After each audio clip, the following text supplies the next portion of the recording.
Letter the Second. The Pioneer March 1854 Rich Bar, its hotels, and pioneer families. Synopsis. The Empire Hotel, the Hotel of Rich Bar, the author safely ensconced therein. California might be called the Hotel State, from the plenitude of its taverns, etc. The Empire, the only two-story building in Rich Bar, and the only one there having glass windows, built by gamblers for immoral purposes. The speculation of failure, its occupants being treated with contempt or pity. Building sold for a few $100s. The new landlord of the Empire, the landlady, an example of the terrible wear and tear to the complexion in crossing the plains. A resolute woman, left behind her 2 children and an 8-month-old baby. Cooking for 6 people, her 2-week-old baby kicking and screaming in champagne basket cradle. Quote, the sublime martyrdom of maternity, end of quote. Left alone immediately after infant's birth. Husband dangerously ill and cannot help, a kindly minor. 3 other women at the bar, the Indiana girl, a misnomer. A gigantic piece of humanity. Dainty habits and Herculean feats. A log cabin family, pretty and interesting children. The miner's home, its petite landlady tends bar. Splendid material for social parties this winter.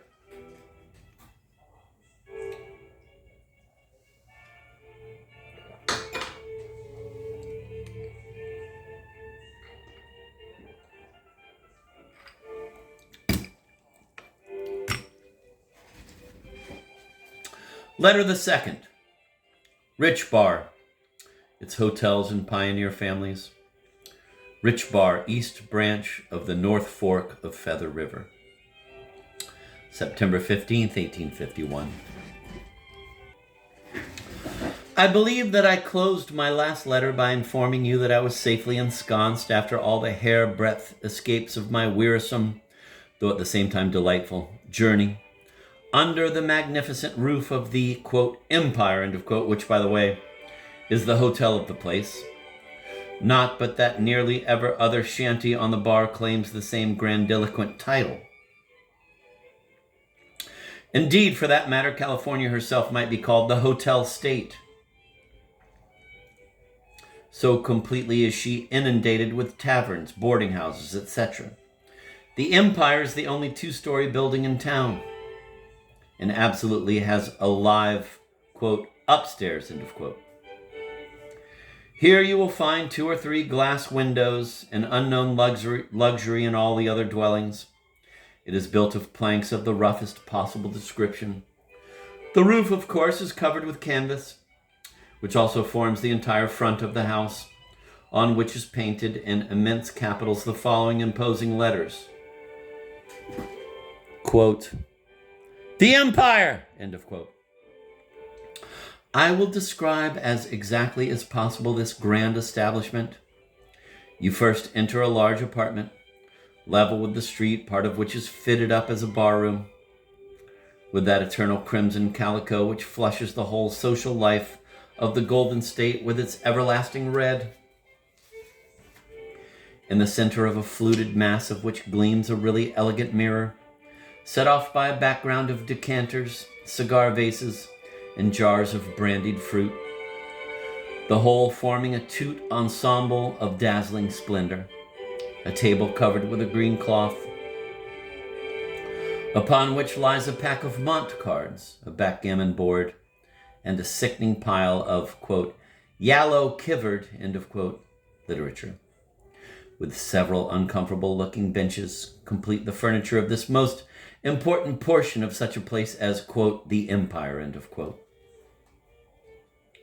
The remainder of the room does duty as a shop where velveteen and leather, flannel shirts and calico ditto, the latter starched to an appalling state of stiffness, lie cheek by jowl with hams, preserved meats, oysters, and other groceries, in hopeless confusion. From the bar room you ascend by 4 steps into the parlor, the floor of which is covered by a straw carpet. This room contains quite a decent-looking glass, a sofa 14 foot long and a 1.5 foot wide, painfully suggestive of an aching back. Of course, covered with red calico, the sofa, not the back. A round table with a green cloth, 6 cane-bottom chairs, red calico curtains, a cooking stove, a rocking chair, and a woman and a baby, of whom more anon.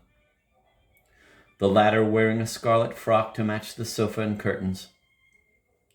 A flight of 4 steps leads from the parlor to the upper story, where on each side of a narrow entry are 4 8 feet by 10 bedrooms, the floors of which are covered by straw matting.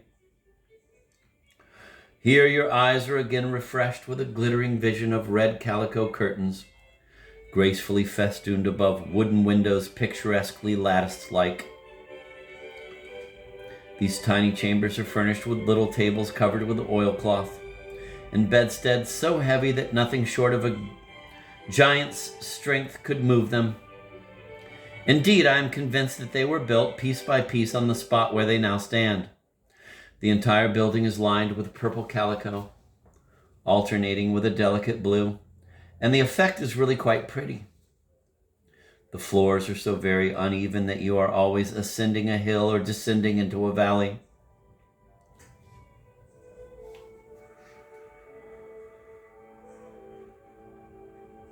The doors consist of a slight frame covered with dark blue drilling and are hung on hinges of leather. As to the kitchen and dining room, I leave you to your vivid imagination to picture their primitiveness, merely observing that nothing was ever more awkward and unworkmanlike than the whole tenement. It is just such a piece of carpentering as a child 2 years old, gifted with the strength of a man, would produce, if it wanted to play at making grown-up houses. And yet this impertinent apology for a house cost its original owners more than $8,000. This will not be quite so surprising when I inform you that at the time it was built, everything had to be packed from Marysville at a cost of 40 cents a pound. Compare this with the price of freight on the railroads at home, and you will easily make an estimate of the immense outlay of money necessary to collect the materials for such an undertaking at Rich Bar. It was built by a company of gamblers as a residence for 2 of those unfortunates who make a trade, a thing of barter, of the holiest passion, when sanctified by love, that ever thrills the wayward heart of poor humanity. I'm going to reread the past 2 sentences there. That was too good. It was built by a company of gamblers as a residence for 2 of those unfortunates who make a trade, a thing of barter, of the holiest passion, when sanctified by love, that ever thrills the wayward heart of poor humanity.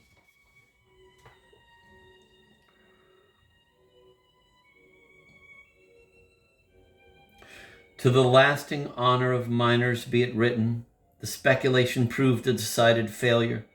Yes, these 1,000 men, many of whom had been for years absent from the softening amenities of female society and the sweet restraining influences of pure womanhood. These husbands of fair young wives kneeling daily at the altars of their holy homes to pray for their far-off ones. These sons of gray-haired mothers, majestic in their sanctified old age.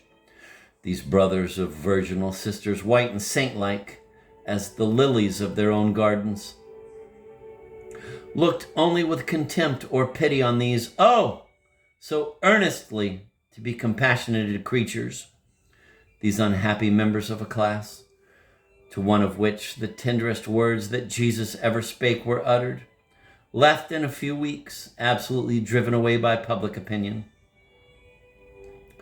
The disappointed gamblers sold the house to its present proprietor for a few $100s. Mr. B, the landlord of the Empire, was a Western farmer who, with his wife, crossed the plains about 2 years ago. Immediately on his arrival, he settled at a mining station where he remained until last spring, when he removed to Rich Bar. Mrs. B is a gentle and amiable-looking woman about 25 years of age. She is an example of the terrible wear and tear to the complexion in crossing the plains, hers having become, through exposure at that time, of a dark and permanent yellow, anything but becoming. I will give you a key to her character which will exhibit it better than weeks of description. She took a nursing babe, 8 months old, from her bosom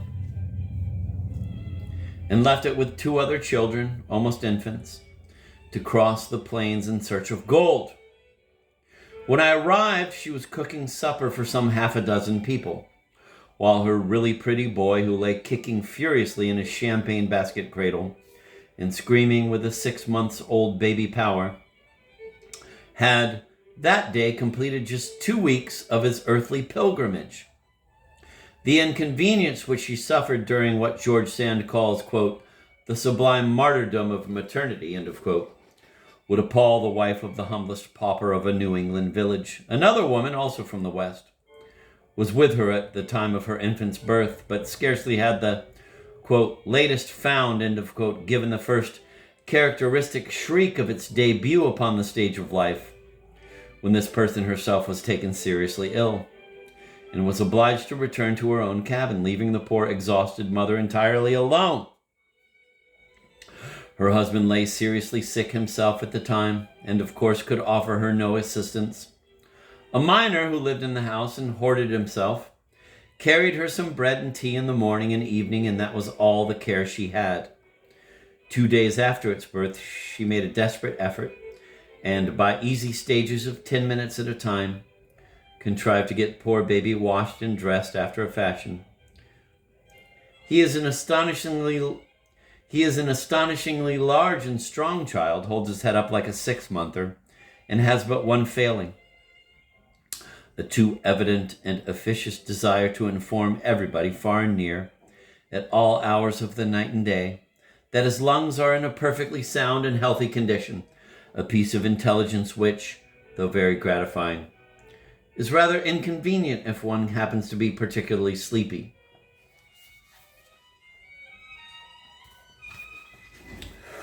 Besides Mrs. B, there are 3 other women on the bar. One is called, quote, the Indiana girl, end of quote, from the name of her pa's hotel, though it must be confessed that the sweet name of girl seems sadly incongruous when applied to such a gigantic piece of humanity. I have a great desire to see her, which will probably not be gratified, as she leaves in a few days for the valley. But, at any rate, I can say that I have heard her. The far-off roll of her mighty voice, booming through 2 closed doors in a long entry, added greatly to the severe attack of nervous headache under which I was suffering when she called. This gentle creature wears the thickest kind of miner's boots and has the dainty habit of wiping the dishes on her apron.